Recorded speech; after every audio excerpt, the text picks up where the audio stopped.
नमस्कार, आप देख रहे हैं emerging titans of stock market. हमारे चैनल को सब्सक्राइब और शेयर करें। कंटेंट पसंद आए तो लाइक भी जरूर करें।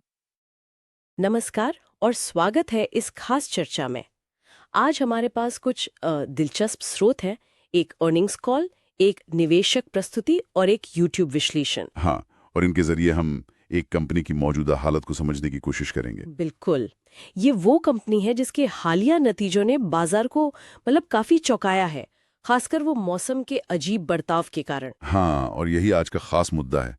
देखना है कि कैसे जैसे मॉनसून जल्दी आ गया तो ऐसी बाहरी चीजें किसी कंपनी की योजनाओं और कमाई पर असर डाल सकती हैं। तो हमारा लक्ष्य है इन स्रोतों से मुख्य बातें निकालना। बिल्कुल, और ये समझना कि असल में हुआ क्या और आगे क्या उम्मीदें रखनी चाहिए। तो सबसे पहले, ये कंपनी करती क्या है, किस बिजनेस में है? ये मुख्य रूप से इलेक्ट्रॉनिक्स मैन्युफैक्चरिंग सर्विसेज मतलब ईएमएस में है। अच्छा, यानी दूसरी कंपनियों के लिए इलेक्ट्रॉनिक्स बनाना। हाँ, ओरिजिनल डिजाइन मैन्युफैक्चरिंग ओडीएम और इक्विपमेंट मैन्युफैक्चरिंग ओईएम दोनों करते हैं ये। और मुख्य उत्पाद क्या है इनके? इनके मुख्य उत्पाद हैं एयर कंडीशनर यानी एसी, वॉशिंग मशीन और कूलर। साथ ही ये प्लास्टिक मोल्डिंग और दूसरे इलेक्ट्रॉनिक्स कंपोनेंट्स भी बनाते हैं। ग्राहक कौन है इनके? इनके ग्राहक 70 से ज्यादा ब्रांड्स हैं और दिलचस्प बात यह है कि इनकी कमाई का बड़ा हिस्सा करीब 70-75%। हाँ, प्रोडक्ट से ही आता होगा। हाँ, इन्हीं प्रोडक्ट से आता है, जिसमें एसी का दबदबा है लगभग 65-70%। अच्छा,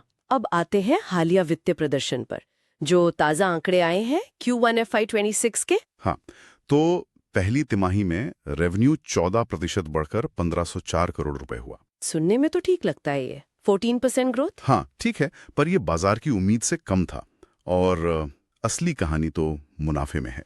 अच्छा, क्या हुआ मुनाफे का? रेवेन्यू बढ़ने के बावजूद मुनाफा मतलब पीएटी 21% गिर गया। ओ, 21% गिरावट। हाँ, 66.7 करोड़ रह गया और ईबिटा मार्जिन भी घटा है, 9.3% पर आ गया। इसकी वजह?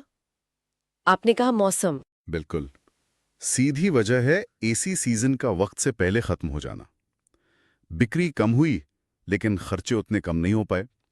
इसे कहते हैं ऑपरेटिंग लेवरेज का नेगेटिव असर। अच्छा, और मैंने सुना फाइनेंस कॉस्ट भी पड़ी है, कुछ कर्ज वगैरह का चक्कर। हाँ, सही सुना। कैश फ्लो मतलब नकदी प्रवाह बनाए रखने के लिए कंपनी को अपने उधार खाते जो रिसीवेबल्स होते हैं उन्हें बैंकों से जल्दी भुनाना पड़ा।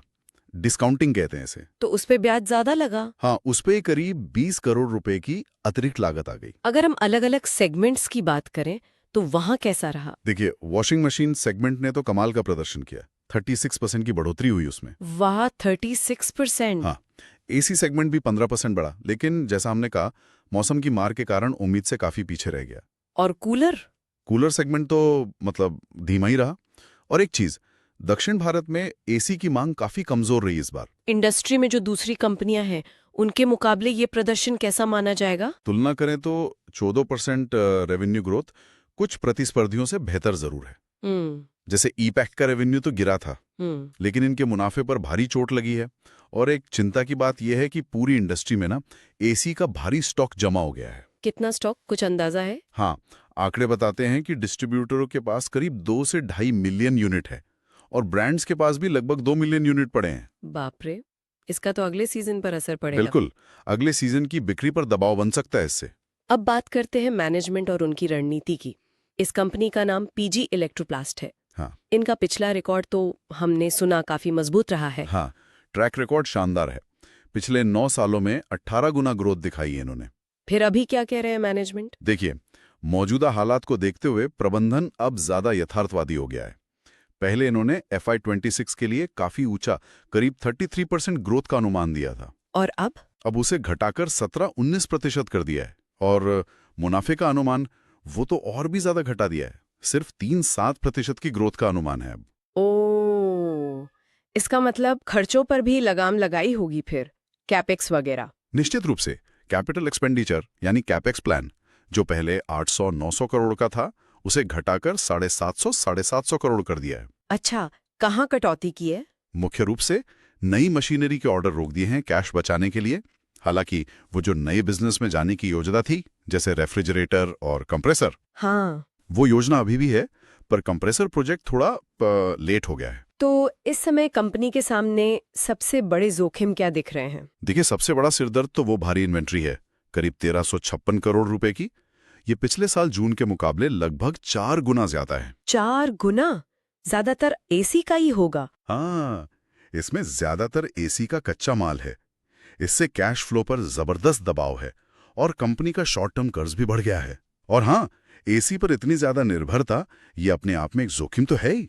लेकिन एक सवाल, अगले साल तो एसी की स्टार रेटिंग बदल जाती है, तो क्या ये इन्वेंट्री पुरानी नहीं हो जाएगी, बेकार हो जाएगी? मैनेजमेंट का इस पर कहना है कि क्योंकि ये ज्यादातर कच्चा माल है, फिनिश गुड्स नहीं, इसलिए पुराना होने का खतरा कम है। शायद सिर्फ 2-3% स्टॉक पर ही असर पड़ेगा। ठीक है, ये तो हुई चुनौतियां।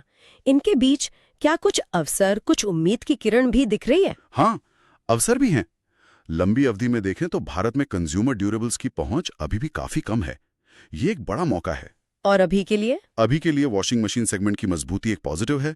रेफ्रिजरेटर में जो नई एंट्री कर रहे हैं वो भी ग्रोथ दे सकती हैं।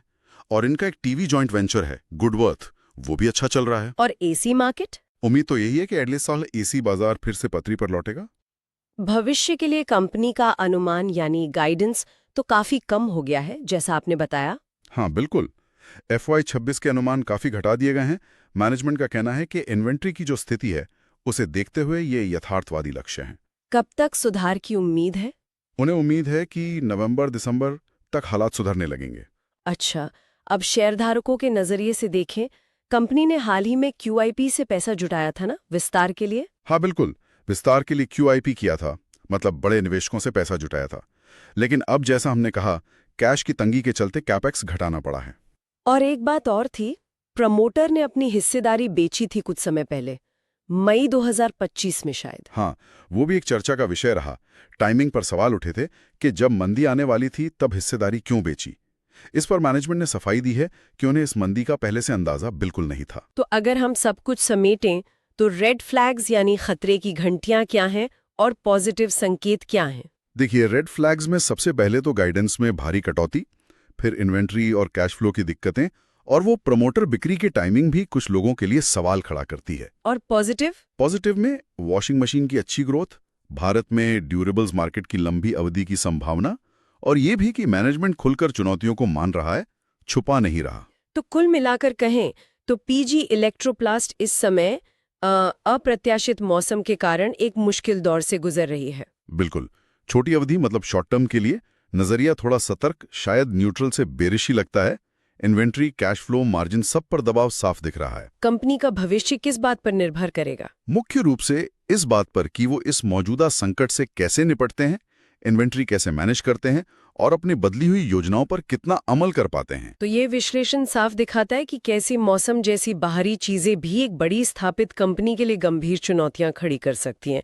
मतलब बिजनेस वाकई कितना अनिश्चित हो सकता है। हाँ, और ये हमें सोचने पर मजबूर करता है कि क्या कंपनियों को ऐसी अनिश्चितताओं के लिए, जिन्हें ब्लैक स्वान इवेंट्स भी कहते हैं कई बार, और बेहतर तैयारी करनी चाहिए। सही बात है। ये एक तरह से कंपनी की लंबी अवधि की सोच और छोटी अवधि में बस टिके रहने की जरूरत के बीच संतुलन की परीक्षा है। एक अहम सवाल है जिस पर शायद निवेशकों और कंपनियों दोनों को सोचना चाहिए। बिल्कुल। तो आज के लिए बस इतना ही।